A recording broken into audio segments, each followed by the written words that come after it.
definitely fun for what it is. I mean, it's, you know, there's no ramps or nothing involved, but that scores 100K there. That's your famous saying. It's fun for what it is. Yeah. That's usually you say that when something sucks. I'm Walter Day, the father of esports, and you're watching Matty Mo's Arcade.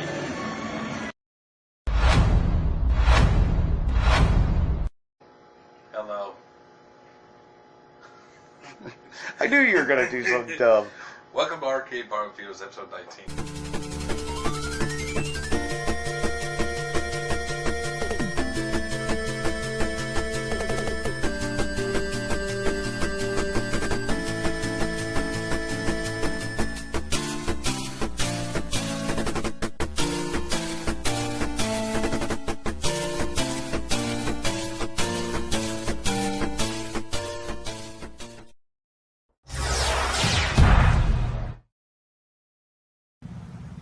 This week on the Arcade Bottomfeeders, we picked up Arm Champs 2.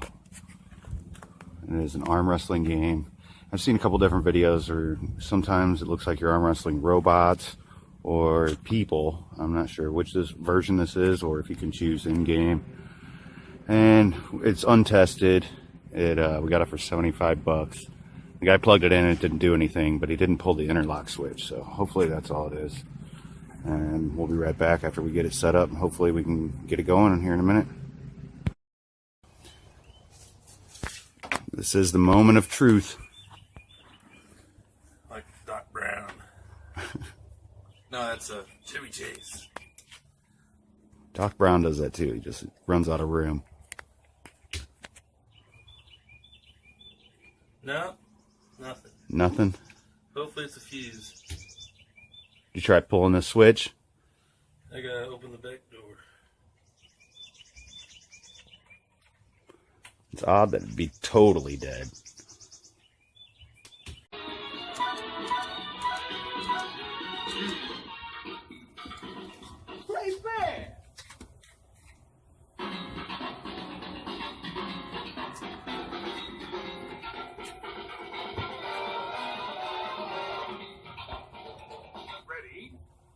Go!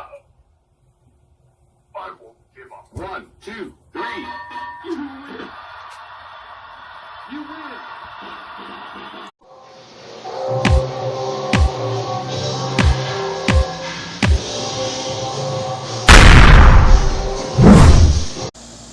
Good evening, ladies and gentlemen. This week on Arcade Bottomfeeders, episode 13, we picked up a Versus cab. It's a Super Mario Brothers. Found it on Facebook, maybe. Pretty good deal. 150 bucks. 4-hour round trip to pick it up. Yeah, but that's with labor and whatnot, and that usually tends to add more time than you want it to. A little gabbing with the previous owner. Yeah, he's a pretty cool guy. Been a good guy on this trip. Big John, as you can see. Yeah. It's amazing who you'll meet on your arcade adventures. Some good people. Some nice people. This guy was a cool person. It was said to be fully working. Works great. Yeah, it's not fully working, but we still saw a little bit of value in it and decided to grab it while we could. Let's turn it on and I'll bring the camera over here. I have a new camera that should be better quality. Hopefully It's picking up our talking that far away. I didn't think about that. I do not have a mic.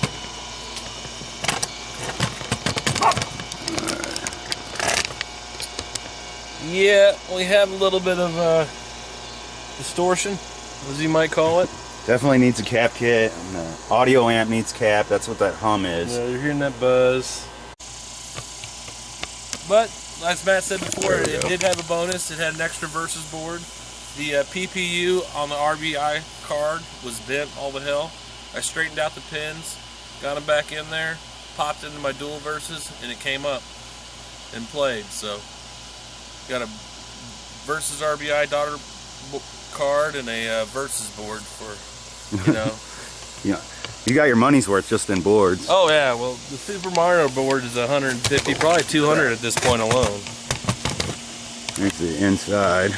It looks pretty clean. There's no water damage. Yeah, it's a pretty solid score. Happy with it.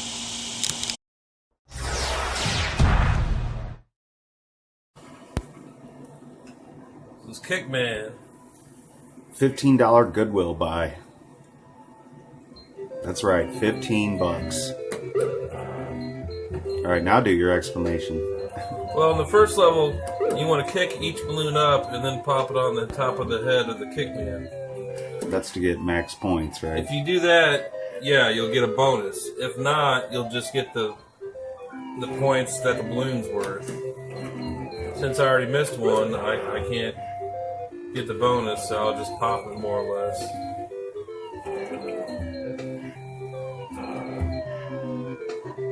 Still earn more points by kicking them up in the air, but it's more of a gamble than it's worth after you've made the mistake of popping one or missing one without kicking it. Now, it was only 15 bucks, but it needed a little bit of board work. Trackball had to be clean. And did you throw a different monitor in it, or? Yeah. Okay. I put a different monitor in it. Had to rework the button too. This one still isn't functioning properly. So it was only 15 bucks, but it needed a little bit of effort. Yeah, the board work was done by CD Jump, and he spent a significant amount of time on it to get it to work correctly.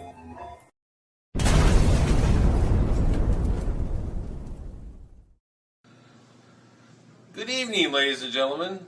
On this week on Arcade Bottomfeeders, episode 11, I picked up a Silver Strike. It's an IT cab.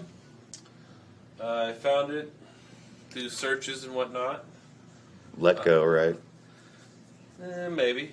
It was listed as not working. The seller wanted $175 for it. I asked a few questions about it. He said that when you turned it on, that it was all fuzzy. Or fussy, we're not sure. Yeah, and it wouldn't. It was kind of fussy. It wouldn't connect to the I/O board. So when he turned it on for me at the residence, it said it went through a lot of the checks, but then it said it couldn't see the I/O board. So I thought maybe worst case scenario, I'd have to pump out $100 off eBay to get an I/O board for the machine. He wanted 175. I talked him down to 150. So I got it back home. Heavy bastard. If you ever get an IT cab, they are not light, and they're long. It was down, what, like 10 stairs? Oh, yeah. 12 stairs. That was one of those dreaded basement pickups where you had to drag it up. Well, it was 12 stairs at least. And then down to, up to a platform in the kitchen, and then down 2 more outside. It was so severe that you couldn't twist the cab around or nothing. You had to stay straight. So after you would drag it up the stairs, you couldn't turn around. So we were faced with the possibility of, bringing it towards you and falling down the stairs. So I ended up backing my truck up and laying it down in it at a weird angle between 2 close houses. Anyway, who cares? Which worked. It worked. Go ahead and explain what we did, or what you did, because I'm still feeling sick. This is Silver Strike Bowling. It's It came up first, with the I/O error board. Yeah, I/O board error. The I/O error, which I mentioned before. I went through it, checked the connections, basically, and kind of looked, make sure everything was wired up correctly. I had to wire up a ground. It wasn't,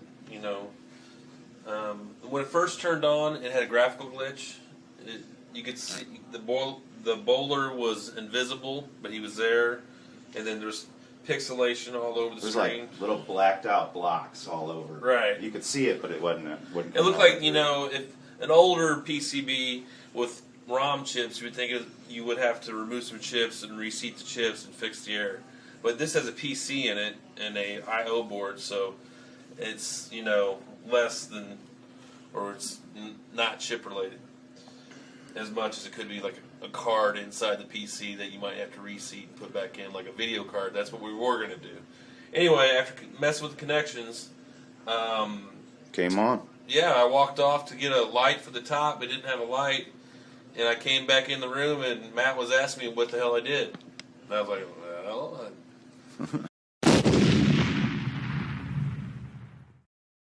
So these two right here are going to be ground and 5 volt. So what do we get here? Did I not turn the game on? I didn't turn the game on. I guess that would help. Hang on. Here it is. A nice little trade. The person I traded got what they wanted. I got what I wanted. And a pretty good deal on it, too. Super hang on. Get what I want. That comes later. Yeah. Okay. It's on fire. What? Whoa. Lots of smoke. Well, that's bad. Yeah, well, thanks for watching. When you take care of people, people take care of you in this community. That's the truth. So everyone, please remember that. Even if we're competitors, we're not enemies.